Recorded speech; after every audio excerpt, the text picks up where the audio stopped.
الحمدللہ رب العالمین والصلاة والسلام علی سید المرسلین محمد وعلی آلہ وصحبہ اجمعین۔ میرا عزیزوں، آج کا مسلمان نماز سے کوسوں دور جا چکا ہے۔ گویا ایسا لگتا ہے کہ اس کو اب اللہ کی ضرورت ہے ہی نہیں،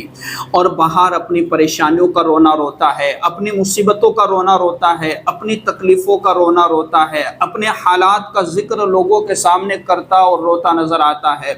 اپنی تنگی کے اور اپنے مسائل کا رونا روتا ہے اور باہر پریشانیوں کا ذکر کرتا نظر آتا ہے، لیکن 2 رکعت نماز پڑھنے کی توفیق تک نہیں ملتی ہے۔ فرض نمازوں کا تو کیا ہی کہنا، ہر ایک کے قریب صبح کی نمازیں چھوٹ جایا کرتی ہے۔ عشاء کی نمازوں کا کیا کہنا کہ نمازیں چھوٹتی ہی چلی جاتی ہے، اور پھر ہماری یہ شکایت مسلسل ہوتی نظر آتی ہے اور شکایت کرتے نظر آتے ہیں کہ ہماری اولاد نافرمان بن چکی ہے، ہمارا کہا نہیں مانتی، ہماری بات نہیں مانتی، جو ہے نمازوں کی پابندی نہیں کرتی۔ یہ ساری چیزیں آج کی ویڈیو میں سمجھنے کی کوشش کریں گے، اور یہ بھی کوشش کریں گے سمجھنے کی کہ ہم اپنی اولاد کو فرما بردار کیسے بنائیں، ان کو نمازی کیسے بنائیں، اور ہم اپنی زندگیوں کے اندر نمازوں کی پابندی کیسے کریں، اور اپنی پریشانیوں کا خاتمہ کیسے کریں، اپنی دعائیں اللہ کی بارگاہ میں کیسے قبول کروائیں۔ یہ ساری چیزیں آج کی ویڈیو میں تفصیل کے ساتھ سمجھنے کی کوشش کریں گے انشاءاللہ۔ دیکھیے، اللہ کے رسول صلی اللہ علیہ وسلم نے ارشاد فرمایا کہ اللہ تبارک و تعالیٰ نے میری امت پر سب چیزوں سے پہلے نماز فرض کی ہے، اور قیامت میں سب سے پہلے نماز ہی کا حساب ہوگا۔ یعنی قیامت میں سب سے پہلے جو حساب و کتاب ہوگا وہ نماز کا ہوگا کہ تم بالغ تھے، سمجھدار تھے، عقل مند تھے، صحت اور تندرستی سب کچھ اللہ نے تم کو دے رکھا تھا، بتاؤ نماز پڑھی کہ نہیں پڑھی، بتاؤ نمازیں ادا کی یا نہیں کی۔ سب سے پہلے اسی کا حساب ہوگا۔ اگر اس سے انسان نے نجات حاصل کر لی اور اس نے نمازوں کی پابندی کی ہے تو پریشانی سے بچ جائے گا اور آنے والی جو منزلیں ہیں ان سے نکل جائے گا۔ اسی طریقے سے اللہ کے رسول صلی اللہ علیہ وسلم نے ارشاد فرمایا کہ نماز کے بارے میں اللہ سے ڈرو، نماز کے بارے میں اللہ سے ڈرو، نماز کے بارے میں اللہ سے ڈرو۔ 3 مرتبہ اللہ کے رسول صلی اللہ علیہ وسلم نے اس بات کو دہرایا ہے، تو یقیناً آپ نے اس بات کو 3 مرتبہ دہرایا اور اس کے اہمیت کو سمجھایا گیا کہ نماز کے بارے میں اللہ سے ڈرو۔ اللہ کے رسول صلی اللہ علیہ وسلم نے ارشاد فرمایا کہ آدمی اور شرک کے درمیان صرف نماز ہی حائل ہے، یعنی جو شخص نماز پڑھتا ہے وہ شرک سے بچ جائے گا، اور جو نماز نہیں پڑھتا ہے مسلسل چھوڑتا رہتا ہے تو وہ شرک کے اندر مبتلا ہو جائے گا۔ اسی طریقے سے اسلام کی علامت نماز ہے۔ جو شخص نماز پڑھتا ہے اور دل کو فارغ کر کے اور اوقات اور مستحبات کی رعایت کر کے نماز پڑھ لیتا ہے تو گویا کہ وہ پکا سچا مومن ہے۔ اسی طریقے سے اللہ کا رسول صلی اللہ علیہ وسلم نے ارشاد فرمایا کہ حق تعالی شانو نے کوئی چیز ایمان اور نماز سے افضل فرض نہیں کی، اگر اس سے افضل کسی اور چیز کو فرض کرتے تو فرشتوں کو اس کا حکم دیتے کہ فرشتے دن رات کوئی رکوع میں ہے، کوئی سجدے میں ہے۔ اسی طریقے سے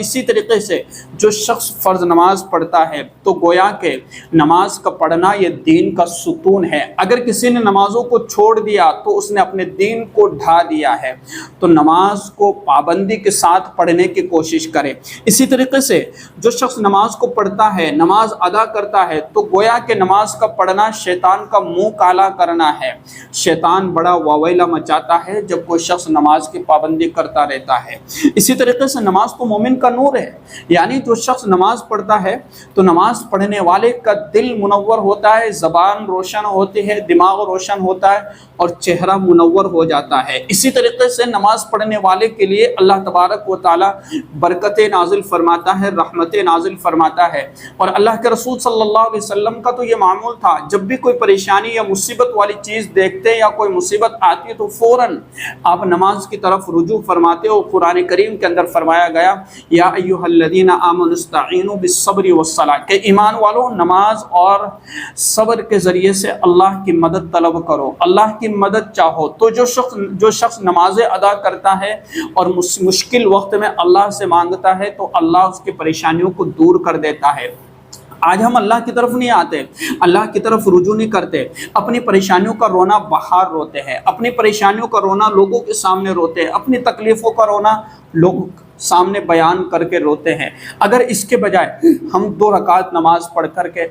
اللہ سے مانگے تو ہماری دعائیں بھی قبول ہوگی، ہماری حاجتیں بھی پوری ہوگی۔ اگر نمازوں کا اہتمام کر لیا جائے تو اللہ تبارک و تعالیٰ اس کے گناہوں کو معاف کرے گا، اس کے لیے رحمتوں کا نزول فرماوے گا، اس کی مغفرت کر دے گا اور اس کے لیے حالات کو سازگار فرما دے گا۔ اسی طریقے سے جو شخص نماز پڑھتا ہے تو وہ اللہ سے قریب ہو جاتا ہے اور سجدے کے وقت میں اللہ سے سب سے زیادہ قریب ہوتا ہے، اور نماز یہ جنت کی کنجی ہے۔ یعنی نماز جو شخص پڑھتا ہے تو گویا کہ اس کے لیے جنت میں داخل ہونا آسان ہو جاوے گا، جو نماز کو مسلسل چھوڑتا ہے اس کے لیے جنت میں داخل ہونا بڑا مشکل ہو جاوے گا۔ گویا کہ اگر اس نے اپنی زندگی کے اندر گناہ کیے ہیں، نمازوں کو چھوڑا ہے، تو اللہ تبارک و تعالیٰ اسے سزا دے گا اور اللہ رب العزت اسے جنت میں داخل کرے گا اگر ایمان والا ہے تو۔ اب باقی معاملہ اللہ کی مصلحت پر ہے کہ نہ جانے اس کی زندگی کا کون سا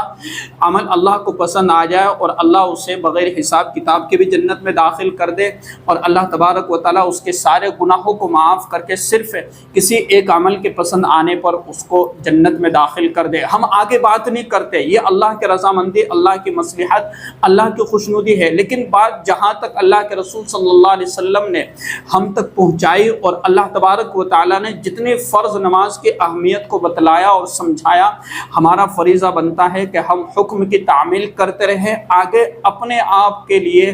دماغی گھوڑوں کو دوڑانے کی ضرورت نہیں ہے۔ ہمیں جو کہا گیا اس پہ ہمیں عمل کرنا ہے، اور کسی کے بارے میں جنت اور دوزخ کا فیصلہ ہمیں نہیں کرنا ہے کہ تو جہنمی ہے یا جنتی ہے، بلکہ اس کا فیصلہ خود اللہ تبارک و تعالیٰ کل قیامت کے دن فرمائے گا۔ ہاں، ایمان والا ہونا شرط ہے کہ ایمان اس کے پاس میں ہے، پھر اللہ اپنی مرضی سے جسے چاہے جنت دے دے اور جسے چاہے اس کے گناہوں کی وجہ سے اس میں دوزخ میں ڈال کر کے اور پھر اسے جنت میں داخل کر دے۔ اسی طریقے سے تو کہا گیا کہ جنت جو ہے، جنت کی کنجی نماز ہے۔ اسی طریقے سے جب کوئی شخص نماز کے لیے کھڑا ہوتا ہے تو جنت کے دروازے کھل جاتے ہیں اور اللہ جل شانہ کے اور اس کے نمازی کے درمیان کے پردے ہٹ جاتے ہیں جب تک کہ کھانسی وغیرہ میں مشغول نہ ہو۔ یعنی خشوع کے ساتھ، توجہ کے ساتھ، دھیان کے ساتھ جو ہے، اطمینان کے ساتھ نماز پڑھتا ہے تو اللہ تبارک و تعالیٰ کے جو ہے اس بندے کے درمیان اور اللہ کے درمیان سے سارے پردے ہٹ جاتے ہیں۔ اسی طرح جو شخص نماز پڑھتا رہتا ہے تو ایک نہ ایک دن جو ہے اللہ تبارک و تعالیٰ اس کے لیے رحمت کے دروازے کھول دے گا۔ یہ ایسا ہی ہے جیسے ایک شخص دنیا کے اندر اپنے بادشاہ کا دروازہ اپنی کسی حاجت اور ضرورت کے لیے کھٹکھٹاتا ہے تو ایک نہ ایک دن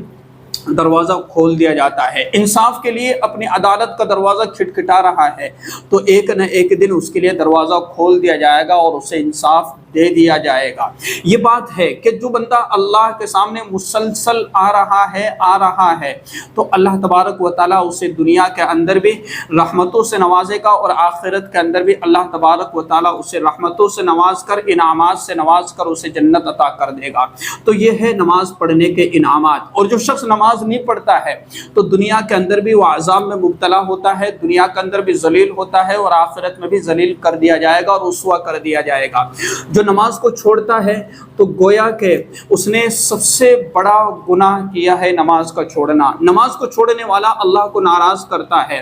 اور ایک بے نمازی کی نحوست کئی گھروں تک پہنچتی ہے، رزق کے دروازے بند کر دیے جاتے ہیں، اللہ کی رحمت کے فرشتے گھر میں داخل نہیں ہوتے، اس گھر میں شیطان داخل ہو جاتے جس گھر میں نمازیں ادا نہیں کی جاتی ہے۔ تو میرے عزیزوں، ہمیں نمازوں کا اہتمام کرنا چاہیے، نمازوں کی پابندی کرنا چاہیے، ہمیں ہر نماز کے جو ہے اہتمام اور ہمیں پابندی کرنا اپنے اوپر لازم پکڑ لے۔ اگر دل نہیں چاہ رہا ہے تب بھی مسجد جائے۔ اللہ کے رسول صلی اللہ علیہ وسلم اپنے آخری عمر میں بیماری کی شدید حالت میں اپنے پیروں پر جو ہے 2 صحابی کے کندھوں پر آپ نے سہارا لے کر کے اور آپ مسجد تک تشریف لے گئے۔ اس وقت صحابہ نے دیکھا کہ آپ کے پاؤں مبارک زمین پر گھسٹ رہے تھے، لیکن تب بھی آپ مسجد میں آپ پہنچے۔ تو جب اللہ کے رسول صلی اللہ علیہ وسلم نے اتنے اہتمام کے ساتھ نماز کا اہتمام کیا تو ہم کون ہیں؟ ہم تو ہر لمحہ، ہر گھڑی، ہر وقت گناہوں میں ملوث اور گناہوں کے اندر گرے پڑے رہتے ہیں، ہر وقت اللہ کی نافرمانی۔ تو پھر ہمارے لیے تو نماز کا پڑھنا کتنا ضروری بن جاتا ہے۔ جو نماز پڑھتا ہے اللہ اس کے گناہوں کو معاف کر دیتا ہے، اور نماز جو شخص ادا کرتا ہے تو اللہ تبارک و تعالیٰ دنیا کے اندر سب سے پہلے اس کے رزق کی تنگی کو دور کر دیتا ہے، رزق کے اعتبار سے اس کو فراوانی عطا کر دیتا ہے، اللہ تبارک و تعالیٰ اس کے حالات کو درست فرما دیتا ہے،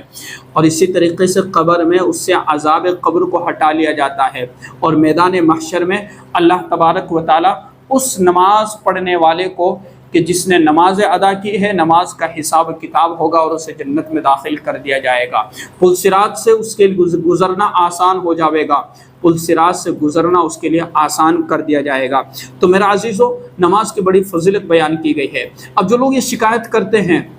کہ ہمارے بچے نماز نہیں پڑھتے، نافرمان بن گئے، تو سب سے پہلے ان کے سامنے روزانہ کچھ نہ کچھ باتیں دین کے تعلق سے کی جائے۔ ہم اپنی نمازوں کا اہتمام کریں۔ بچہ اپنے ماں باپ سے سیکھتا ہے جو کچھ سیکھتا ہے۔ اگر والدین کی نماز کی پابندی ہے تو بچہ بھی پابندی سے نماز پڑھتا رہے گا۔ اس چھوٹے سے بچے کو مسجد تک پہنچایا جائے، 8 سال 9 سال 10 سال کا ہو گیا، اس کو مسجد کا راستہ دکھلایا جائے۔ اگر آج وہ مسجد جائے گا تو بڑا ہو کر کے مسجد جاتا رہے گا۔ اگر آج وہ مسجد نہیں گیا تو بڑے ہونے کے بعد اسے مسجد کے امام صاحب سے بھی ڈر لگے گا کہ ہاں کہیں پکڑ نہ لے، کہیں پوچھ نہ لے، یا اس سے یہ ڈر لگے گا کہ مجھے تو نماز آتی ہی نہیں ہے، کہیں کوئی مجھے مسجد میں ٹوک نہ دے، وضو کرنے سے نہ ٹوک دے، کہیں میں نے غلط طریقے سے نماز پڑھی تو کوئی ٹوک نہ دے، میں کیسے رکوع سجدے کروں گا، کیسے نماز پڑھوں گا، مجھے تو نماز آتی نہیں۔ یہ ساری چیزیں سوچتا ہے اور پھر نماز کو اس کا دل نہیں چاہتا ہے۔ اور بعض مرتبہ یہ بھی ہوتا ہے کہ اکثر نوجوان ناپاکی کی حالت میں رہتے، جب ان سے نماز کا کہا جاتا ہے تو کہتے ہیں کہ ابھی میں ناپاک ہوں، یا تو وہ کھڑے ہو کر کے پیشاب کرتے ہیں اور پیشاب کرتے وقت قطرات ان کے کپڑوں پر لگ جاتے ہیں اور ناپاک ہو جاتے ہیں، یا پھر جنابت کی حالت میں گھومتے پھرتے نظر آتے ہیں کہ جس کا بڑا سخت گناہ ہے، قدم قدم پر اسے گناہ ملتا رہتا ہے، اس کی ذرہ برابر انہیں پرواہ نہیں ہوتی ہے۔ تو بہانے بناتے ہیں کہ ہمیں نماز اس لیے نہیں پڑھ سکتے کہ ہم ناپاک ہیں، یا تو وہ ناپاک پیشاب کے قطرات کی وجہ سے ہوں گے، یا پھر جنابت کی وجہ سے کہ ان پر غسل فرض ہوا ہوگا اس لیے وہ نماز پڑھنے کے لیے نہیں جا رہے، یا پھر سستی آ رہی ہے۔ لیکن بہانہ یہی بناتے ہیں، اکثر دیکھا جاتا ہے کہ ٹھیک ہے پڑھ لیں گے، یا پھر جب ان سے گہرائی تک پوچھا جاتا ہے کہ کیا بات ہے مسجد نہیں آ رہے، چلو ابھی ہمارے ساتھ، کہ ابھی میں نہیں آ سکتا کہ اس لیے کہ میں ناپاک ہوں۔ بڑے تعجب اور افسوس کی بات ہے کہ ہم ناپاکی کی حالت میں گھومتے ہیں اور اللہ کی زمین پر گھوم رہے ہوتے ہیں۔ 5 منٹ غسل کرنے میں لگتا ہے، کیا ہم پاکی حاصل نہیں کر سکتے؟ اور اللہ کے رسول صلی اللہ علیہ وسلم نے تو یہ بات ارشاد فرمائی کہ سب سے زیادہ جو قبر میں عذاب ہوگا وہ پیشاب کے قطرات سے نہ بچنے کی وجہ سے ہوگا۔ انسان کی مجبوری کبھی کبھار ہو جاتا ہے کہ ہم کسی ایسی جگہ پر پہنچ گئے جہاں پر بیٹھ کر کے کرنے کا انتظام نہیں ہوتا ہے اور کھڑے ہو کر کرنا ہوتا ہے، تو بڑی مجبوری ہے، تو اس وقت ٹھیک ہے، گنجائش ہے، جہاں تک ہو سکے اہتمام کرے کہ ہم اپنے بدن کو پیشاب کے قطرات سے بچائیں۔ لیکن مجبوری ہے، لگ گئی کسی وجہ سے اور مجبوری سے، تو بعد میں ہمارے پاس پاکی حاصل کرنے کا آپشن بھی تو ہوتا ہے نا۔ تو یہ ساری چیزیں اللہ کے رسول صلی اللہ علیہ وسلم نے ہمیں سمجھائی ہے۔ تو ناپاک نہ رہے، اپنے آپ کو پاک رکھے اور نمازوں کا اہتمام کرے۔ اچھا، اس کے ساتھ ساتھ جو والدین یہ شکایت کرتے ہیں کہ ہمارے بچے نماز نہیں پڑھتے، نافرمان بنتے چلے گئے، ایک ہماری نہیں سنتے، تو اس صورت میں آپ کو عمل بتا دیتا ہوں اور وظیفہ بتا دیتا ہوں کہ سورۃ التین یعنی والتین والزیتون وطور سینین وہذا البلد الامین لقد خلقنا الانسان فی احسن تقویم، کہ اس صورت کو جو ہے 21 مرتبہ یا 41 مرتبہ پڑھ کر کے صبح میں فجر کی نماز پڑھنے کے بعد 41 مرتبہ اس کو پڑھ کر کے پانی پر دم کر کے اور اپنے بچوں کو پلا دیا جائے۔ مغرب کی نماز کے بعد اس سورت کو 41 مرتبہ پڑھ کر کے اور اپنے بچوں کو پلا دیا جائے۔ انشاءاللہ یقین جانیے گا کہ بچے فرما بردار بھی ہوں گے، بات بھی مانیں گے، کہا بھی سنیں گے، اور پھر جیسا آپ ان سے کہو گے کہ بھئی نماز پڑھنا ہے تو نماز پڑھنے کے لیے بھی ہو جائیں گے۔ لیکن اس سے پہلے ضروری ہے کہ انہیں نماز سکھلائی جائے، انہیں نماز کا طریقہ بتایا جائے اور انہیں ساری چیزیں بتلائی جائے۔ تو انشاءاللہ اللہ کی ذات سے کامل اور مکمل امید کی جا سکتی ہے بلکہ یقین کیا جا سکتا ہے کہ یقیناً اللہ تبارک و تعالی ہمارے لیے آسانیاں پیدا کر دے گا۔ جو نافرمان ہے اسے فرما بردار بنا دے گا، اور جو شخص یہ چاہے کہ میں نماز کا پابند بن جاؤں تو اپنے دل کو مضبوط کرتے ہوئے، چاہے دل کرے نہ کرے، اپنے آپ کو گھسیٹ کر کے مسجد میں چند دن لے کر کے آ جائے، پھر اس کی خود کی عادت بن جائے گی۔ تو یہ بات آپ کو سمجھ میں آ گئی ہوگی۔ اس ویڈیو کو شیئر کیجیے گا۔ السلام علیکم ورحمۃ اللہ وبرکاتہ۔